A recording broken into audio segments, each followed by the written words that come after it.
day mga ka-EA support. Today's video, abangan ng training natin, second training sa club, no? So ang update is 6:45 nag-release yung club, so medyo maaga-aga ngayon. Ito yung mga bago natin bino-viewing na mga bagong Stockbird tsaka pang north natin. Ayan, oh. So tamang abang na tayo, time check natin, oras na ba?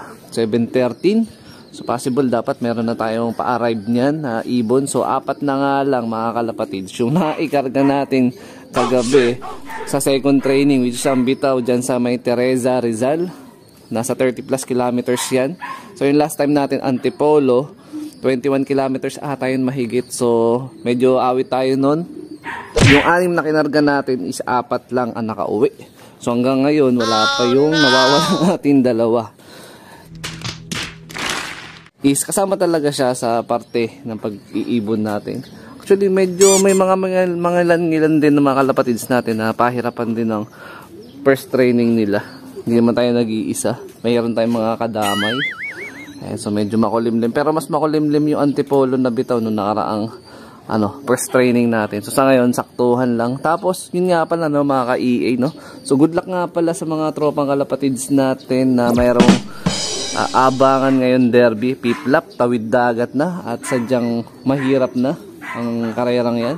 Especially yung tropa natin, si Dapper Gods, si Idol X Machina, si Dennis Palma.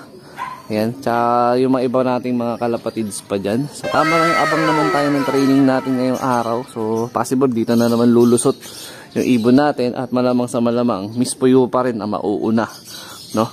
So dun sa 4 na abangan natin, check natin kung sino yung mauuna. Kung pares na pares pa rin ba yung pattern nung pauwian natin, yung pagkakasunod-sunod, o mababago na.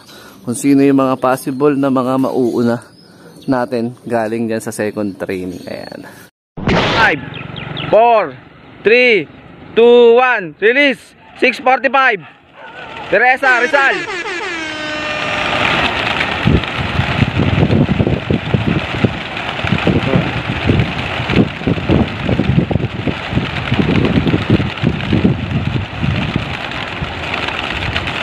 A few moments later. Ito na mga ka-EA, and speaking of time check, 7:16.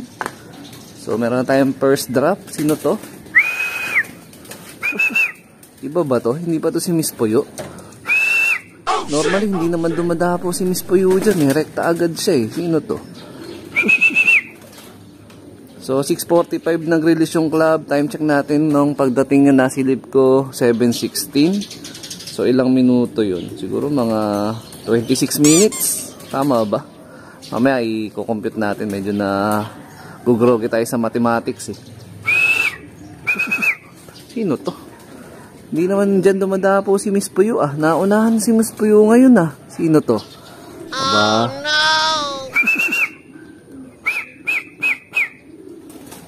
Sino ka? Uy! Nauna pa si yung half sibling ni Batusay. Sabi ko na eh. Which is pangalawang club training pa lang nga nito. Pero naunahan niya pa si Miss Puyo.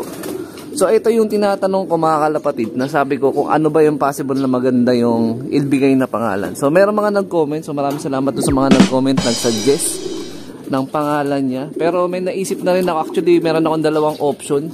So ang napili natin na pangalan sa kanya is si Natalia. Ayan. So, Natalia na ang pangalan niya. So, ito is bloodline ng Bintogoke. Cross dun sa Page A Bird na pinahiram sa atin ni Sir Dennis Palma. Meron niyang full sibling dito na Stockbird na rin natin yung balda. Ayan, oh. Wala na siyang hihingal. So, hindi ko ina-expect na mauuna siya. So, most likely, dapat talaga si Miss Puyo yung mauuna. Medyo pinabilib ako nito, ah. Netong ibon natin na to na si Natalia. Medyo may napipisil na ako na bago na pwede natin isali o pantag team natin sa pooling. So ano to? May arrival na tayo. Penguin. Ang kulit ng ibon na to. Ano to? Magnatory ba to? Hindi. Parang tagak eh. At ito na mga kalapatid, second dropper natin 7:20. Naungusan ka ni Natalia ngayon na Ayan no, yung isa 7:16, ito 7:24 minutes. Pero yun nga lang, ang kaibahan nila ito. rekta agad sa flyer's loft dumapo. Although wala naman 1 minuto yung pagtambay nung isa nating ibon, yung first dropper natin na si Natalia. Pero malaking factor kasi pagka rekta agad sa sa loft. Oh no! Problema ko dito naman kay Miss Puyo. Hindi naman siya ganito dati. Naghahakot kasi ito ng pampugad eh.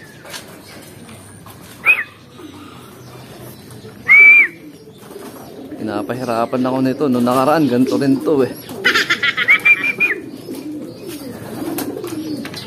Makakatagilid tayo sa padating na pooling.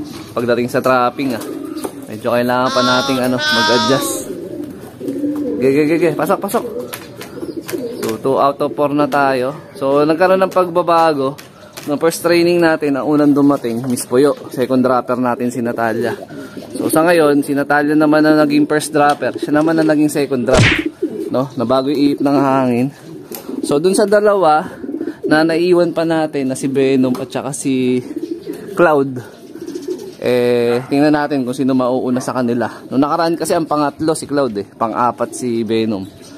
Pero update natin tayo mamaya. Check natin. 75 years later. Yun, update ulit tayo mga ka-EA. 7:37. Meron na nakadapong isa doon. Mukha siyang itim. Mukha siyang si Venom So ang naiwan si Cloud. Pero di ako sure. Medyo blind spot yung si Venom nga. hindi, uwak. So iba nating mga tinitraining, medyo pa talaga. Wala pa sa wisyo sa arrival. Laging dyan sa favorite spot ng poste. Dumadapo. So konting tutok pa sa training ng arrival nila. Ayan. So 3 out of 4 na tayo. Pero sino ba tong isang to? Hindi pa ako sigurado Yun mga ka-EA, sa wakas bumaba na. So tama ako, si Venom nga yung third dropper natin. So nabago rin ang natin, drop ng third tsaka fourth. Kasi nung nakaraan ng third, si Cloud. Ito ang fourth ngayon, siya naman na naging third.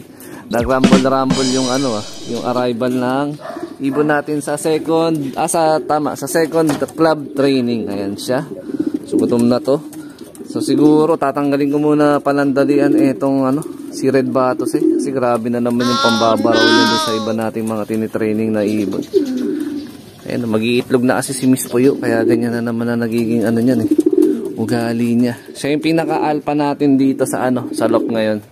Naubos na yung iba nating mga kak Nagkandawalaan na noong derby.